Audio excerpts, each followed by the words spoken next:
The Red Lipstick Murder, Los Angeles 1947, atau dalam bahasa Indonesia berarti pembunuhan lipstik merah. Kasus pembunuhan ini menimpa pilot wanita Amerika Serikat pada Perang Dunia Kedua bernama Jean Frank. Hal yang menarik dari kasus pembunuhan ini adalah bagaimana cara ia dibunuh.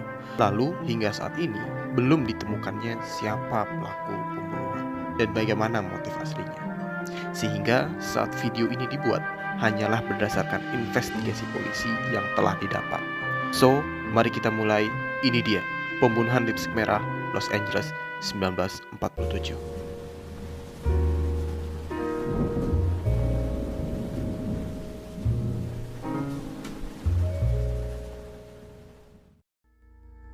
Sebelum masuk pada kronologi dan analisis kasus, alangkah baiknya kita mengenal sedikit mengenai korban pembunuhan ini terlebih dahulu.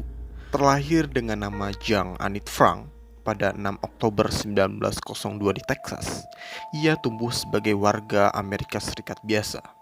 Namun, pada tahun 1924, Jean memutuskan pindah ke Los Angeles untuk menjadi pilot pada Perang Dunia Kedua.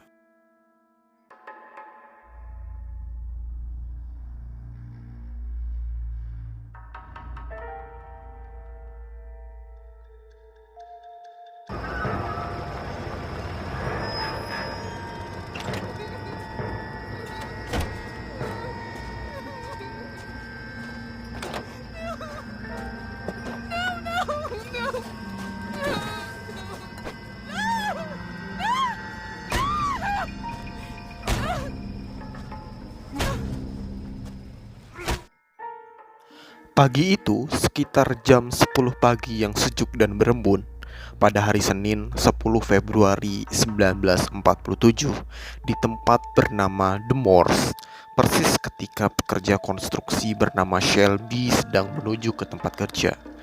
Dan dalam perjalanannya, dia melihat ada yang tampak seperti tumpukan pakaian wanita di antara beberapa rumput liar yang tidak jauh dari trotoar terdekat. Shelby memutuskan untuk menyelidiki barang-barang itu lebih dekat, dan Shelby akhirnya menemukan tubuh telanjang Jean yang telah dipukuli secara brutal. Setelah investigasi, ternyata Jean telah menjadi korban pembunuhan yang brutal dan biadab. Korban tragis awalnya telah dipukuli dengan senjata logam dan diinjak beberapa kali. Beberapa menit sebelum Jean Frank menemui ajalnya, si pembunuh meluangkan waktu untuk menandai kejahatannya yang keji. Pembunuh itu mengambil lipstik merah Jean dari dompetnya dan melanjutkan untuk menuliskan pesan di seluruh tubuh Jean yang sekarat. Dengan pesan PD Police Department ditunjukkan untuk para polisi, dan Texas berarti tempat lahir Jean. Berbicara mengenai motif pembunuhan, polisi mengungkapkan motif yang paling kuat adalah kasus rasial, dengan menduga pembunuh merupakan teman dekat Jean yang tersinggung melihat wanita kulit putih yaitu Jean berhubungan dengan pria berkulit hitam. Karena beberapa jam sebelum dibunuh, Jean diketahui bertemu dengan lelaki pria kecil bertubuh hitam. Pada akhirnya, kasus pembunuhan Jean Frank hanyalah kasus pembunuhan oleh seseorang yang tampaknya sangat mengenal Jean dan memiliki kebencian yang kuat padanya. Jean hidup sebentar, mimpi-mimpi dan hidupnya hancur dengan akhir kisah hidup yang sangat tragis. Tubuh dinginnya terbaring di tanah, bebatuan dan rumput, perlahan mati menuju ajalnya.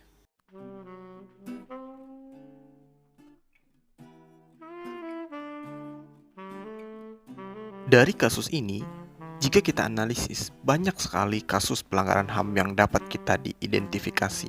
Beberapa hal fundamentalnya yaitu pertama, pelanggaran kebebasan Jean Frank untuk berhubungan, memilih pasangan hidup dengan siapapun.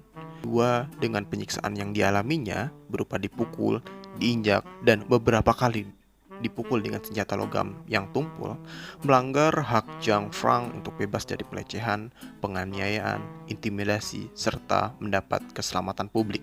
Berbicara mengenai pelanggaran HAM pada kasus ini, kita dapat langsung mengidentifikasi bahwa kasus ini termasuk dalam kasus pelanggaran HAM pada generasi paling awal, abad 18 yang berfokus pada hak sipil dan politik, dengan alasan pertama, Hak Zhang Frank untuk memilih pasangan hidup dan tidak memandang fisik.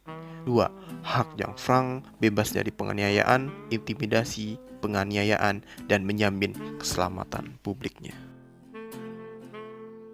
Walaupun kasus ini sudah lama terjadi, namun kasus rasial dan penganiayaan ini masih relevan pada zaman sekarang.